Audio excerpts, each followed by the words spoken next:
Bismillahirrahmanirrahim. Assalamualaikum warahmatullahi wabarakatuh. Alhamdulillahi hamdan katsiran tayyiban barakan fih kama yuhibbu rabbuna wa yarda. Wassalatu wassalamu ala Rasulillah wa ala alihi wa sahbihi wa man tabi'ahum bi ihsanin ila yaumiddin. Amma ba'd. Ikhwani fid din, rahimani wa rahimakumullah. Di antara nikmat yang Allah berikan kepada kita sebagai orang tua, ayah dan ibu, diberikannya, dianugerahi anak oleh Allah Subhanahu wa taala, baik laki-laki maupun perempuan, putri maupun putra.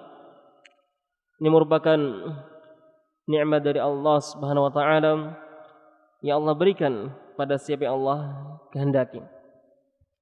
Sebagaimana firman Allah Subhanahu wa taala, yahabu liman yasha'u inatha wa yahabu liman yasha'u adh-dhukur aw yuzawwijuhum dhukrana wa inatha wa yaj'alu man yasha'u 'aqima innahu 'alimun qadir.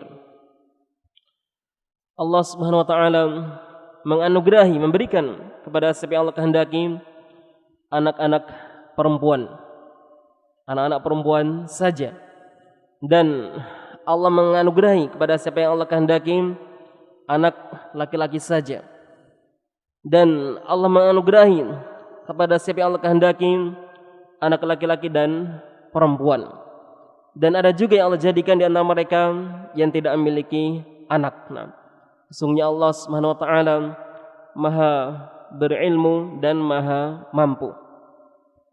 Di dalam ayat yang mulia ini Allah terangkan bahwa keadaan manusia terkait dengan kenikmatan anak ada 4 macam. Ada yang Allah berikan hanya anak-anak perempuan, tidak diberikan anak laki-laki, seperti Nabi Allah Lut alaihi salam. Ada juga yang kedua, hanya diberikan anak laki-laki dan tidak diberikan anak perempuan, seperti Nabiullah Ibrahim alaihissalam.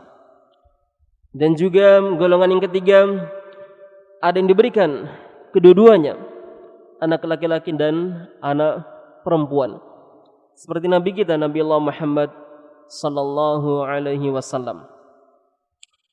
Ada juga di antara mereka yang Allah tidak berikan anak, seperti Nabiullah Yahya alaihissalam. Oleh karena itu, diberikannya kepada kita seorang anak, baik laki-laki maupun perempuan, itu adalah kenikmatan dari Allah Subhanahu wa taala yang patut untuk kita syukuri. Dan yang lebih penting lagi, bukan hanya sebatas memiliki anak, namun yang lebih penting lagi, bagaimana agar mereka menjadi anak yang soleh, solehah. Inilah manfaat yang sangat besar yang akan didapatkan oleh orang tua apabila anak-anak kita menjadi anak yang soleh, solehah. Di antara sebab agar kita sebagai orang tua agar terus mendapatkan pahalanya, akan terus pahalanya mengalir kepada kita walaupun kita sudah meninggal. Sebagaimana sabda Rasulullah sallallahu alaihi wasallam dalam hadis riwayat Muslim dan yang lainnya, "Idza mata ibnu Adam inqata'a 'amalu illa min thalath." Apabila manusia, anak cucu Adam meninggal, maka amalannya terputus kecuali 3 perkara, 3 amalan.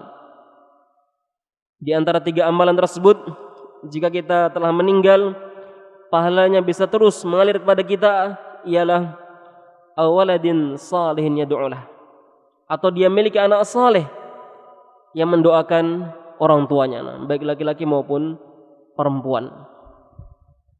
Demikian juga dengan kita memiliki anak saleh atau salihah, sebab derajat kita sebagai orang tua akan diangkat, ditinggikan oleh Allah Subhanahu wa taala. Sebagaimana sabda Rasulullah sallallahu alaihi wasallam dalam hadis yang dikuatkan oleh Syekh Albani rahimahullah taala kharaj as-sahihain, sesungguhnya inna rajul la turfa'u lahu darajah fil jannah fa yaqul anna li hadha fa yaqal bi istighfari waladika lak. Ada seorang orang tua yang diangkat derajatnya di surga. Dia pun bertanya, dari mana aku mendapatkan ini, keutamaan ini, sehingga derajatku bisa ditinggikan, dinaikkan oleh Allah Subhanahu wa taala. Maka dijawab, derajatmu diangkat dengan sebab doa anakmu. Istighfar, doa minta ampun anakmu kepada Allah untukmu. Demikian juga keutamaan-keutamaan yang lainnya yang akan kita raih, yang akan kita dapatkan dengan sebab anak saleh salehah yang kita miliki. Ma'asyiral ikhwah rahimani wa rahimakumullah. Tentunya yang namanya anak saleh ataupun salehah itu semuanya di tangan Allah Subhanahu wa taala. Sudah Allah takdirkan semuanya. Siapa di antara anak kita yang akan menjadi anak saleh ataukah tidak. Namun itu semuanya butuh usaha, sebab. Karena Allah mengikat akibat hasil dengan sebab. Tidak begitu saja dibiarkan tanpa diperhatikan pendidikannya, tiba-tiba langsung menjadi anak saleh salehah.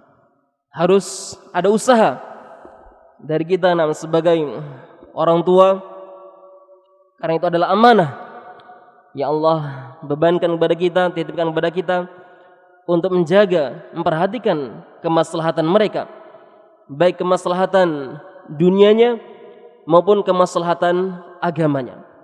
Dan ini yang lebih pentingnya, kemaslahatan agama lebih besar dibandingkan sebatas kemaslahatan dunia. Oleh karena itu Rasulullah bersabda dalam hadis beliau, inda ba'd ahli sunan yang dikuatkan oleh Syekh Albani rahimahullah taala, kafa bil mar'i ithman an yudayyi'a amman yamliku qutah. Cukuplah dosa bagi seorang jika ia menelantarkan, tidak memperhatikan kemaslahatan orang-orang yang wajib ia nafkahi. Apakah itu anaknya, istrinya. Jika dia mengabaikan kemaslahatan mereka, baik kemaslahatan dunianya, makanan, minuman, pakaian dan seterusnya, dari kebutuhan-kebutuhan dia di dunia ini, demikian juga kemaslahatan akhiratnya, agamanya. Jika ia mengabaikannya, tidak memperhatikannya, tidak memperdulikannya, maka ini adalah suatu dosa yang akan dia tanggung akibatnya di akhirat kelak. Demikian juga hal ini diperingatkan oleh Allah Subhanahu wa taala dalam Al-Qur'anil Karim. Ya ayyuhalladzina amanu qu anfusakum wa ahlikum nara. Wahai orang yang beriman, jagalah diri kalian dan keluarga kalian, istri kalian dan anak-anak kalian dari api neraka. Waquduhan nas wal hijarah. Bahan bakarnya adalah manusia dan batu. Di dalam ayat ini Allah perintahkan kepada kita agar kita menjaga diri kita dan keluarga kita dari api neraka, yaitu dengan mengajarkan kepada mereka agama Allah Subhanahu wa taala, perintah-perintah Allah, larang-larangannya, agar dengannya kita bisa terhindar, terselamatkan dari api neraka. Jika kita sendiri misalnya belum mampu mendidik mereka, mengajarkan kepada mereka perintah-perintah Allah, larang-larangan Allah Subhanahu wa taala, kita masukkan anak-anak kita di tempat-tempat sarana-sarana pendidikan yang mengajarkan kepada mereka syariat yang benar, petunjuk Rasulullah sallallahu alaihi wasallam, sesuai dengan Al-Qur'an dan sunnah Rasulullah sallallahu alaihi wasallam dengan pemahaman salafus salih. Asal kewajiban untuk mendidik anak-anak asalnya adalah dibebankan kepada orang tua. Dan tempat-tempat pendidikan yang ada, baik pondok pesantren, sekolah-sekolah yang mengajarkan agama Allah Subhanahu wa taala, itu mereka membantu dalam mendidik anak-anak agar mereka bisa menjadi anak yang saleh, salihah. Oleh karena itu dalam pendidikan anak-anak diharapkan, dibutuhkan yang namanya ta'awun, saling membantu antara mudarrisin, para pengajar, pihak ma'had dan juga orang tua, saling membantu mendidik anak-anak kita, mengingatkan kepada mereka perintah-perintah Allah Subhanahu wa taala, memperingatkan mereka dari larangan Allah Subhanahu wa taala. Ketika mereka di ma'had, di pondok, di tempat pendidikan, maka para mudarrisin yang membantu dalam mendidik anak-anak, mengingatkan kepada mereka perintah-perintah Allah, memperingatkan kepada mereka larangan Allah Subhanahu wa taala. Dan tentunya ketika mereka misalnya di rumah, maka tugas orang tua untuk memperhatikan mereka, mengingatkan anaknya terhadap syariat-syariat Allah Subhanahu wa taala. Apakah itu memerintahkan menjaga salat 5 waktu, murajaah pelajarannya, hafalannya dan seterusnya. Butuh ta'awun.